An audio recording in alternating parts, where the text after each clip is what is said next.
1969 తెలంగాణ ఉద్యమంలో విద్యార్థుల బలిదానంతో వచ్చిన హైదరాబాద్ సెంట్రల్ యూనివర్సిటీ భూముల అమ్మకానికి వ్యతిరేకంగా ఢిల్లీలో ధర్నా నిర్వహించిన భారతీయ జనతా పార్టీ పార్లమెంట్ శాసనసభ్యులు భూముల అమ్మకాన్ని వెంటనే నిలిపివేయాలని డిమాండ్ చేశారు. 1969లో మహారాష్ట్ర మాకు కావాలి, తెలంగాణ సమాజం, విద్యార్థుల లోకం ఆనాడు ఉద్యమాలు చేసింది. 369 మంది విద్యార్థులను ఆనాటి ప్రభుత్వం పుట్టన పెట్టుకుంది. ఆ విద్యార్థుల త్యాగ ఫలితంగా 6 పాయింట్ ఫార్ములాలో భాగంగా హైదరాబాద్ సెంట్రల్ యూనివర్సిటీ ఏర్పాటు జరిగింది. విద్యాలయాల కోసం 2500 ఎకరాల భూమిని కేటాయించడం జరిగిందన్నారు. రేవంత్ రెడ్డి అధికారంలోకి వచ్చిన తర్వాత భూములు అమ్మకపోతే ఒక రోజు కూడా ప్రభుత్వాన్ని నడిపే పరిస్థితి లేదని చెప్పి యూనివర్సిటీ భూములు అమ్ముతున్నారన్నారు. 400 ఎకరాలను 40,000 కోట్లకు అమ్మి సర్కారు నడపాలనే సిగ్గుమాలిన పనికి రేవంత్ సర్కార్ ఒడిగట్టింది. యూనివర్సిటీ అధికారులు విద్యార్థుల అమ్మకానికి వ్యతిరేకంగా ఆందోళన చేస్తున్నారు. 400 ఎకరాలు ఇమిడియట్లీ విరమించుకోవాలి. భూములను అమ్మకం ఆపాలి. హైదరాబాద్ యూనివర్సిటీ భూములను యూనివర్సిటీ భూములను సిగ్గు ప్రభుత్వమా, ప్రభుత్వమా, సిగ్గు కాంగ్రెస్ ప్రభుత్వమా. 369 మంది విద్యార్థులని ఆనాటి ప్రభుత్వం పుట్టన పెట్టుకుంది. దాని ఫలితంగానే 6 సూత్రాల్లో భాగంగా 6 పాయింట్ ఫార్ములాలో భాగంగానే హైదరాబాద్ విశ్వవిద్యాలయాన్ని ఆనాడు హైదరాబాద్లో స్థాపించడం జరిగింది. ఆనాడు ఈ విశ్వవిద్యాలయ స్థాపనలో 2300 నుంచి 2500 ఎకరాల భూమిని ప్రభుత్వం కేటాయించడం జరిగింది. కానీ రేవంత్ రెడ్డి ప్రభుత్వం అధికారంకి వచ్చిన తర్వాత ఆర్థిక వ్యవస్థ దివాళా తీసింది. భూములు అమ్మకపోతే ఒక్కరోజు కూడా ప్రభుత్వం నడపలేనటువంటి మాట మాట్లాడి ఇవాళ హైదరాబాద్ విశ్వవిద్యాలయ భూములు 400 ఎకరాల భూముల్ని 40,000 కోట్లకు, అక్కడ ఒక్కొక్క ఎకరం విలువ 80 నుంచి 100 కోట్ల రూపాయలు ఉన్నది. ఆ విలువైన భూముల్ని అమ్మి ఇవాళ సర్కార్ నడపాలనేటువంటి ఒక సిగ్గుమాలిన ప్రయత్నానికి ఒడిగట్టింది రేవంత్ రెడ్డి సర్కార్. అక్కడున్న విశ్వవిద్యాలయ అధికారులు కావచ్చు, విశ్వవిద్యాలయ విద్యార్థులు కావచ్చు, అక్కడ మా భూములు మాకు కాపాడండి, రేపు హైదరాబాద్ విశ్వవిద్యాలయాన్ని ప్రపంచంలోనే ఒక గొప్ప విశ్వవిద్యాలయంగా తీర్చిదిద్దే ఆస్కారం ఉంది. ఒకవైపు ఏమో ఇవాళ దవాఖాన కడదామంటే భూములు దొరకలేవు, రెసిడెన్షియల్ స్కూల్ పెడదామంటే భూములు దొరకలేవు. ఇప్పటికే విశ్వవిద్యాలయ భూములన్నీ కూడా ఆక్రమణకు గురవుతూ ఉన్నాయి. ఉన్న విశ్వవిద్యాలయ భూముల్ని అమ్మకండి, రియల్ ఎస్టేట్ బ్రోకర్గా మారకండి, కాంక్రీట్ జంగల్గా మార్చకండి, పర్యావరణాన్ని దెబ్బతీయకండి అని చెప్పి విద్యార్థులంతా కూడా మొక్కవోని ధైర్యంతో ఉద్యమాలు చేస్తూ ఉంటే ఇవాళ రేవంత్ రెడ్డి సర్కార్ పోలీసులు ఉసిగొల్పి 100 డోజర్లు అక్కడ పెట్టి పర్యావరణం అంతా కూడా ధ్వంసం చేసి చెట్లన్నీ కూడా కూల్చివేసి విద్యార్థుల రక్తాన్ని కళ్ళ చూసి ఇలా విద్యార్థుల మీద కేసులు పెట్టి జైళ్ల పాలు చేసే ప్రయత్నం చేస్తూ ఉంది. ఇవాళ హైదరాబాద్ విశ్వవిద్యాలయ విద్యార్థులకి తెలంగాణ రాష్ట్రంలో ఉన్నటువంటి అన్ని విశ్వవిద్యాలయ విద్యార్థులు కూడా సంఘీభావం ప్రకటించడమే కాకుండా విశ్వవిద్యాలయ భూములు కాపాడమని చెప్పి ఇలా ఉద్యమాలు చేస్తూ ఉన్నారు. దానికి సంఘీభావంగా ఇవాళ భారతీయ జనతా పార్టీ పార్లమెంట్ సభ్యులుగా పెద్దలు హెచ్సియు భూముల విషయంపై బీఆర్ఎస్ ఎమ్మెల్యే కృష్ణారావు కీలక వ్యాఖ్యలు చేశారు. పర్యావరణాన్ని, ప్రభుత్వ భూములు కాపాడుకునేందుకు ప్రజలు రోడ్లపైకి రావాలని పిలుపునిచ్చారు ఎమ్మెల్యే.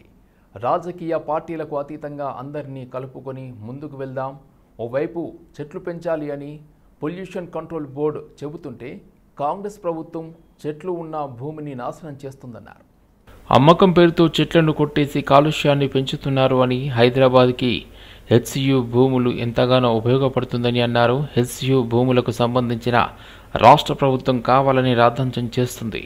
హెచ్సియు భూములు కావు అని సీఎం రేవంత్ చెబుతున్నాడు. అంటే అందులో చదివే విద్యార్థులు మనవాళ్ళు కాదా అని ప్రశ్నించారు. వారి కోసం ఎందుకు ఆలోచించడం లేదు అని ప్రశ్నించారు. ఏవైతే ల్యాండ్స్ ఉన్నాయో హైదరాబాద్ నగరంలో ల్యాండ్స్ అమ్మేసి వీళ్ళు ఎంజాయ్ చేయాలని ప్రయత్నం చేస్తూ ఉన్నారు. మా కుక్కట్పల్లి కాన్స్టిట్యున్సీలో ఎప్పుడు గత 50 సంవత్సరాల నుంచి ఉన్నటువంటి IDPL employees colony 145 survey number 163 survey number Kukatpally మండలంలో ఉన్నటువంటి ల్యాండ్ వాళ్ళకు పర్మిషన్లు ఇచ్చింది ఆ రోజు గవర్నమెంటే, వాళ్ళకు అన్ని ఇచ్చింది గవర్నమెంటే, కాంగ్రెస్ గవర్నమెంటే. ఈ గవర్నమెంట్ వచ్చిన తర్వాత వాళ్ళకు నోటీసులు ఇచ్చారు నిన్న మొన్న. అది గవర్నమెంట్ ల్యాండ్ అని ప్రకటించారు. వాళ్ళు ఇప్పుడు సుమారు 50-60 వేల మంది ఇలా రోడ్డు పాలయ్యే ప్రమాదం తీసుకొచ్చారు. హౌసింగ్ బోర్డు ల్యాండ్ను మేము కాపాడితే, హౌసింగ్ బోర్డు ల్యాండ్ను మేము కాపాడి ఎన్నో కోట్ల కొట్లాడి ఏదైతే ల్యాండ్లను కాపాడి తెచ్చి మేము చేసి పెడితే దాని అమ్మనికే ప్రయత్నం చేస్తూ ఉన్నారు. ఆ హౌసింగ్ బోర్డు ల్యాండ్లో మలేషియన్ టౌన్షిప్ పక్కకు ఉన్నటువంటి ల్యాండ్ 25 ఎకరాల ల్యాండ్ ప్రైవేటుల ఆధీనంలో ఉంటే మా ముఖ్యమంత్రి ఆ రోజు ముఖ్యమంత్రి కేసీఆర్ పోరాడి సుప్రీంకోర్టుకి వెళ్ళి కొట్లాడి ఇది హౌసింగ్ బోర్డు ల్యాండ్ అని తీసుకొచ్చి ఈరోజు తెస్తే దాని అమ్మకాన్ని పెడతా ఉన్నారు. 30 గజాలు 20 గజాలు అమ్మి హైదరాబాద్ ఉన్న ప్రజలను మోసం చేస్తూ ఉన్నారు. ఈ రకమైనటువంటి దుర్మార్గమైనటువంటి విషయం. ఆ రోజు అన్న ఎన్టీ రామారావు గారు ఈ కాంగ్రెస్ దుర్మార్గ పరిపాలనను పక్కబెట్టాలని చెప్పి ఆ రోజున ఎన్టీ రామారావు గారు ఈ రాష్ట్రం బాగా ఆంధ్రప్రదేశ్ని నిజంగా ఈ కాంగ్రెస్ పాలనలో ప్రజలంతా అన్యాయమైపోతుందని చెప్పి కంకణం కట్టుకొని ఒక బ్రహ్మరథంతో ఆ రోజు ముందుకు వచ్చిన గెలిపిస్తే ఇదే ఇంద్రమ్మ తల్లి చెప్పుకున్న తల్లే ఆ రోజు మా ఎన్టీ రామారావుని దినిపించిన దాంట్లో కీలక పాత్ర వహించిందా లేదా ఒక్కసారి కాంగ్రెస్ పార్టీ నాయకులు ఆలోచన చేసుకోవాలి. అటువంటి దుర్మార్గమైనటువంటి పార్టీ కాంగ్రెస్ పార్టీ అని చెప్పి చెప్పక తప్పదని చెప్పి తెలియజేస్తా ఉన్నాను. తెలంగాణ ఉద్యమకారులకు తాము అండగా నిలుస్తామని, వారి సాధక బాధకాల పట్ల ఉద్యమ నాయకుడిగా తనకు పూర్తి అవగాహన ఉందని సికింద్రాబాద్ శాసనసభ్యులు మాజీ డిప్యూటీ స్పీకర్ తీగుళ్ల పద్మారావు గౌడ్ అన్నారు. కాంగ్రెస్ ప్రజాప్రభుత్వం ఎన్నికల మేనిఫెస్టోలో పొందుపరిచిన అంశం ఉద్యమకారులకు 250 గజాల స్థలం, 25,000 పెన్షన్ సౌకర్యంతో పాటు సంక్షేమం బోర్డు ఏర్పాటు చేయాలనే డిమాండ్తో ఏప్రిల్ 21న జరగబోయే ప్లీనరీ సమావేశానికి సంబంధించిన పోస్టర్ రిలీజ్ కార్యక్రమం మల్లూరి అనిల్ కుమార్ ఆధ్వర్యంలో సీతాఫల్ మండీలో జరిగింది. ఈ కార్యక్రమంలో పద్మారావు గౌడ్ ముఖ్య అతిథిగా పాల్గొన్నారు. ఫోరం రాష్ట్ర కమిటీ సభ్యులు జానకిరెడ్డి, రాంబాబు ముదిరాజ్, దయానంద్ గంగపుత్ర, జగన్ యాదవ్, ఆర్కే భూపాల్, లక్ష్మణ్, నరసింహాచారి, అమర్, సత్తన్న, నాగరాజు, శివనేత, రాజేష్, లలిత, సరోజిని తదితరులు పాల్గొన్నారు. నిరుపేదల కోసం రేషన్ దుకాణాల ద్వారా సన్నబియ్యం అందించడం అభినందనీయమని పటాన్చెరు శాసనసభ్యులు గూడెం మహిపాల్ రెడ్డి అన్నారు. పటాన్చెరు డివిజన్ పరిధిలోని నాయకోటి బస్తీ రేషన్ దుకాణంలో లబ్ధిదారులకు సన్నబియ్యం పంపిణీ కార్యక్రమాన్ని ఎమ్మెల్యే జిఎంఆర్ లాంఛనంగా ప్రారంభించారు. తెల్ల రేషన్ కార్డు కలిగిన లబ్ధిదారుల కోసం ప్రభుత్వం ఈ కార్యక్రమాన్ని ప్రారంభించిందని తెలిపారు. ప్రభుత్వం అందిస్తున్న ఈ అవకాశాన్ని సద్వినియోగం చేసుకోవాలని విజ్ఞప్తి చేశారు. రేషన్ బియ్యాన్ని బహిరంగ మార్కెట్లో విక్రయించకుండా ప్రభుత్వం కఠిన చర్యలు తీసుకోవాలని కోరారు. ఇందుకోసం లబ్ధిదారులు, రేషన్ డీలర్లు ప్రభుత్వానికి సహకారం అందించాలని తెలిపారు. అయితే ఈ కార్యక్రమంలో స్థానిక తహసీల్దార్ రంగారావు, రేషన్ డీలర్ల సంక్షేమ సంఘం రాష్ట్ర అధ్యక్షులు రాజు తదితరులు పాల్గొన్నారు. అందరికీ నమస్కారం.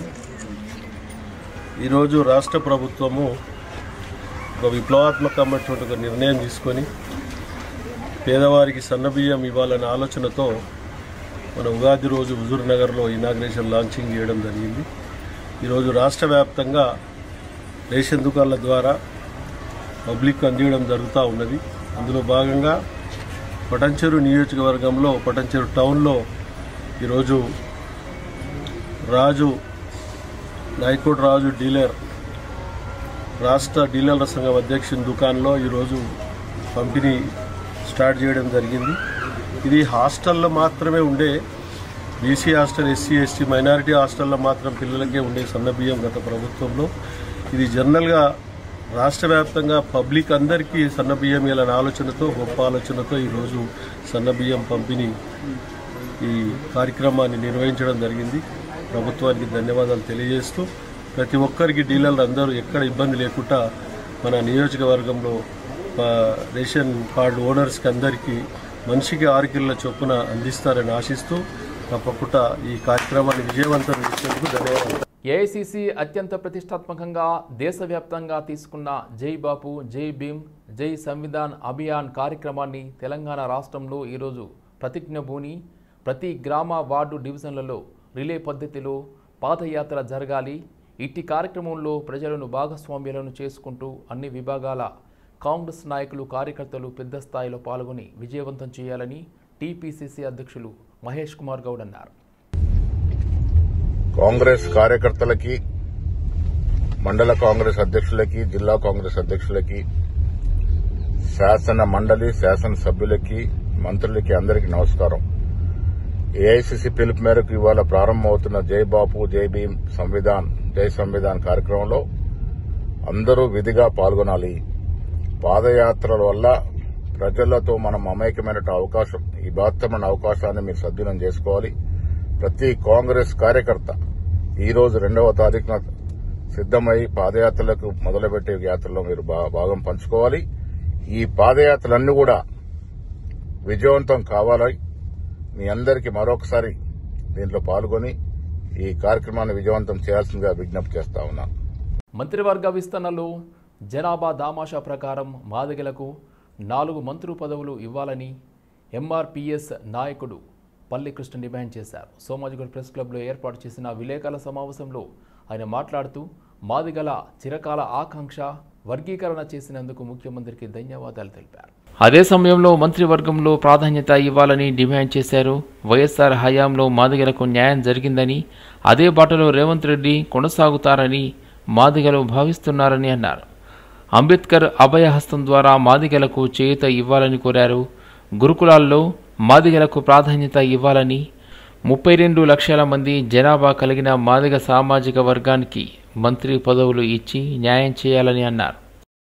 ఇది రాష్ట్రాలు ఏ రాష్ట్రానికి ఆ రాష్ట్రం వర్గీకరణ చేసుకోవచ్చని తీర్మానించగా ముందుగా దేశంలోనే మన తెలంగాణ రాష్ట్రంలో మన గౌరవ ముఖ్యమంత్రి వర్యులు రేవంత్ రెడ్డి గారు ప్రత్యేక కమిషన్ వేసి వర్గీకరణ చేసినందుకు ఆయనకు మా ప్రత్యేక ధన్యవాదాలు. కానీ మాదిగలకు తెలంగాణ రాష్ట్రంలో 32 లక్షల పైచలకు ఉన్నటువంటి మాదిగలకు ఒక్క మంత్రివర్గంలో కూడా చోటు లేనందుకు మేము బాధపడుతున్నాం. మంత్రివర్యులు మంచి ఆలోచనతో ఇది కేంద్రానికి సిఫారసు పంపి కేంద్రాన్ని ఒప్పించి మాదిగలకు మంత్రి స్థానం, ఎందుకంటే మా జనాభా దామాష ప్రకారంగా 32 లక్షల పైచలకు ఉన్న మాదిగలకు ఖచ్చితంగా 4 మంత్రి పదవులు రావాలని మేము కోరుతున్నాం. మా సోదరులైనటువంటి మాదిగలు కేవలం 17 లక్షలు మాత్రమే ఉంటే ఒక ఉప ముఖ్యమంత్రి, రెండవది స్పీకరు, మూడవ ఆయన ఇంకొక ఆయన లైన్లో ఉండు. కాబట్టి మా మాదిగలు మేమేం తక్కువ కాదు కదా, 32 లక్షల పై తిరుగుకున్నాం కదా, 3 దశాబ్దాల పోరాటం కదా మాది. అది గ్రహించిన మాదిగల మంచితనం, మాదిగల ఓపిక, మాదిగల మానవత్వాన్ని గ్రహించినటువంటి రేవంత్ రెడ్డి గారు ఇంటికాడ, పంటకాడ, చేనుకాడ మనమంతా కలిసి ఉంటాం. కాబట్టి మాదిగలకు నిజమైనటువంటి మనసున్నది, మాదిగలను నిజమైనటువంటి మానవత్వం ఉంది. కాబట్టి మాదిగలది న్యాయమైన పోరాటం అని చెప్పి రేవంత్ రెడ్డి గారు ప్రత్యేకంగా వర్గీకరణకు చొరవ తీసుకొని ఆ కమిషన్ వేయించి చేయడం జరిగింది. కానీ కొబ్బెర చూయించి చిప్ప చేతికిచ్చినట్టుగా మాకు న్యాయం జరగలేదని మేము బాధపడుతున్నాం. ప్రతి మనిషి ఆరోగ్యం విత్తనాలపై, వాటి జన్యు వైవిధ్యంపై ఆధారపడి ఉందని పలువురు నిపుణులు చెప్పారు. దేశంలో రైతులకు విత్తన వంగడాలను సంరక్షించడం, వాటిని సాగు చేయడం, పంచుకోవడం జీవితకాల లక్ష్యంగా మారిపోయిందని వారు పేర్కొన్నారు. కౌన్సిల్ ఫర్ గ్రీన్ రెవల్యూషన్ ఆధ్వర్యంలో ఈ నెల 4వ తేదీ నుండి 6 వరకు రంగారెడ్డి జిల్లా కడ్తాల్ మండలం హనుమాన్స్పల్లి గ్రామంలో తొలి తెలంగాణ విత్తన పండుగ పేరుతో సదస్సు నిర్వహిస్తున్నట్టు అధ్యక్షురాలు లీలా లక్ష్మారెడ్డి, సమాజ సమృద్ధి వ్యవస్థాపకుడు Krishnaprasad, council for green revolution senior సలహాదారు ఆర్ దిలీప్ రెడ్డి, ప్రజా విధాన నిపుణుడు ప్రొఫెసర్ తుంతి నరసింహారెడ్డి తెలిపారు. సిటిఆర్ అనేది ఒక వ్యక్తుల కలయిక కాదు, వ్యక్తిత్వాల కలయిక. సిజిఆర్లో చాలామంది పెద్దలు ఉన్నారు. అందరూ వారి వారి రంగాలలో నిష్ణాతులు. మరి సామాజిక బాధ్యతను గుర్తు చేసుకుంటూ ఈ ప్రకృతి పరిరక్షణలో వారందరూ వారి యొక్క సమయాన్ని, వారి యొక్క ఆలోచనలను, వారి యొక్క శక్తి సామర్థ్యాలను అన్నింటినీ ఇస్తూ గత 15 సంవత్సరాలుగా నిరాటంకంగా ఈ కార్యక్రమాలను నిర్వహిస్తూ ఉన్నాం. దీనికి పెద్దలు ప్రొఫెసర్ పురుషోత్తం రెడ్డి గారు మాకు మెంటర్గా ఉన్నారు. వారి యొక్క డైరెక్షన్లో మరి పెద్దలు దిలీప్ రెడ్డి గారు, నరసింహారెడ్డి గారు, తులసిరావు గారు, సాయి భాస్కర్, హరి సార్, ఉత్తమ్ సార్, ఇంకా చాలామంది పెద్దలు మనకి, ఈ ఉపేందర్ రెడ్డి సార్, ఇట్లా అందరూ కూడా వారు గైడ్ చేస్తూ ప్రతి నెల శనివారం నాడు ఫస్ట్ సాటర్డే మీటింగ్ పెట్టుకొని మనం మన కార్యక్రమాలను ఎలా నిర్వహించాలి అనే దానిపైన చర్చిస్తూ వారి యొక్క గైడెన్స్తో కార్యక్రమాలను నిర్వహిస్తూ ఉన్నాం. అయితే ఈ విత్తనాల పండుగ అనేది కార్యక్రమం సంకల్పం ఒక 3 సంవత్సరాల నుంచి అనుకుంటూ ఉన్నాము. మరి ఈసారి విశ్వావసు సంవత్సరంలో మనకి విత్తనాల పండుగ జరుపుకునే అవకాశాన్ని ప్రకృతి మనకిచ్చింది. మరి విశ్వావసు సంవత్సరంలో ఈ విశ్వంకు ఆరంభంలో అంటే విత్తనం లేనిదే విశ్వం లేదు. విశ్వం అంతా కూడా విత్తనంలోనే నిమిడి ఉంది. కాబట్టి మరి ఈసారి మనకు అంటే ఒక నేచర్ ఈ టైం సెలెక్ట్ చేసి ఇచ్చిందని నేను అనుకుంటున్నాను. తెలంగాణ గౌడ సంక్షేమ సంఘం గౌరవ అధ్యక్షులు చింతల మల్లేశం గౌడ్ చేస్తున్న సామాజిక సేవా కార్యక్రమాలను గుర్తించి జర్మనీ పీస్ యూనివర్సిటీ గౌరవ డాక్టరేట్ ప్రదానం చేయడం సంతోషంగా ఉందని సినీ నటుడు సుమన్ అన్నారు. హైదరాబాద్ సోమాజిగూడ ప్రెస్ క్లబ్లో చింతల మల్లేశం గౌడ్ను సినీ నటుడు సుమన్తో పాటు పలువురు నేతలు ఘనంగా సత్కరించారు. పోరాట యోధుడు సర్దార్ సర్వాయి పాపన్న గౌడ్ విగ్రహాల ఏర్పాటుతో పాటు దేశంలోని పలు ఆలయాల నిర్మాణాలకు ఆర్థిక సాయం చేయడం గొప్ప విషయమన్నారు. సామాజిక సేవా కార్యక్రమాలు నిర్వహిస్తున్న తమను గుర్తించి జర్మనీ పీస్ యూనివర్సిటీ గౌరవ డాక్టరేట్ ఇవ్వడం మరింత బాధ్యతను పెంచిందని చింతా మల్లేశం గౌడ్ అన్నారు. సర్దార్ పాపన్న స్టాచ్యూస్కి ముఖ్యంగా అక్కడ జనగాంలో మన కిలాసా ఫోర్ట్లో కూడా ఆయన ఒక స్టాచ్యూ కూడా ఆయన కట్టించారు. సో ఆయనకి ఏంటంటే కమ్యూనిటీ మీద చాలా అభిమానం, చాలా గౌరవం ఆయనకు ఉంది. ఈ రోజుల్లో చాలా దాంట్లో ఏం తప్పలేదు. ఎందుకంటే మీ అందరికీ తెలుసు ఈరోజు క్యాస్ట్ అనేది చాలా ఇంపార్టెంట్ అయిపోయింది, కమ్యూనిటీ ఇంపార్టెంట్ అయిపోయింది.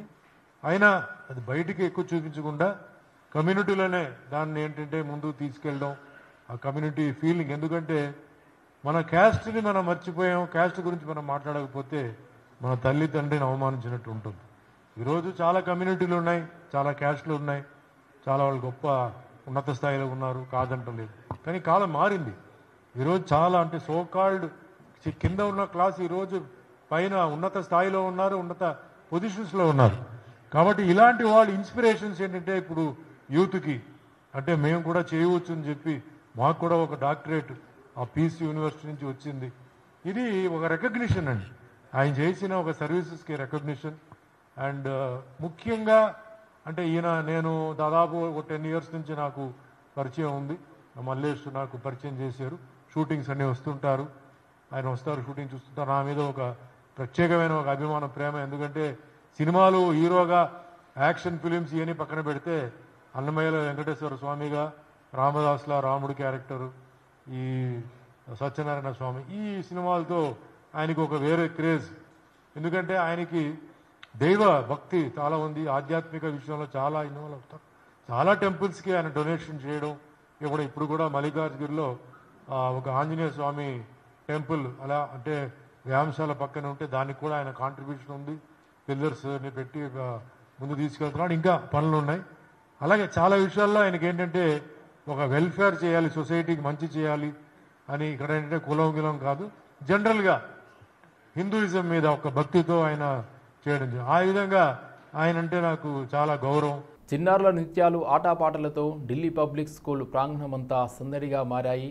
తమ చిన్నారుల నృత్యాలు ఆటపాటలు తిలకించడానికి వచ్చిన తల్లిదండ్రుల సంతోషానికి అవధులు లేకుండా పోయాయి. ఈ కార్యక్రమానికి ముఖ్య అతిథులుగా chairman Bhimsen, vice chairman Pranay Kumar, general secretary Pawan Kalyan హాజరయ్యారు. ఈ సందర్భంగా ఢిల్లీ పబ్లిక్ స్కూల్ ప్రిన్సిపాల్ మాట్లాడుతూ గత 6 రోజులుగా గ్రాడ్యుయేషన్ డే వేడుకలు విజయవంతం చేయడానికి స్కూల్ టీచర్లు, చిన్నారులు ఎంతో ప్రాక్టీస్ చేసి ఈ కార్యక్రమం విజయవంతం చేసినందుకు అందరికీ ధన్యవాదాలు అని అన్నారు. Myself, Principal, Delhi Public School, Patancheru. We are glad to inform that today we had first graduation day in front of our chairman T. Bhimsen sir and our secretary Pawan Kumar sir. With our teachers and parents, our children have done wonderful job within the span of 1 week, and this is just budding kids. We started our Patancheru branch in last 2024 June, and today we have come up with the flying colors. Hope with the cooperation of all society, Patancheru people and all will flourish and do the good service to the society. Thank you everybody. నా పేరు Sanjaya Rao, general administration. DPS పటాన్చెరులో ఈ తక్కువ కాలంలో చిన్నపిల్లలతోటి మా principal sir డైరెక్షన్లో మేమంతా team వర్క్గా పనిచేసి పిల్లల్ని ఎంకరేజ్ చేయడంలో సక్సెస్ అయినట్టుగా నేను భావిస్తున్నాను.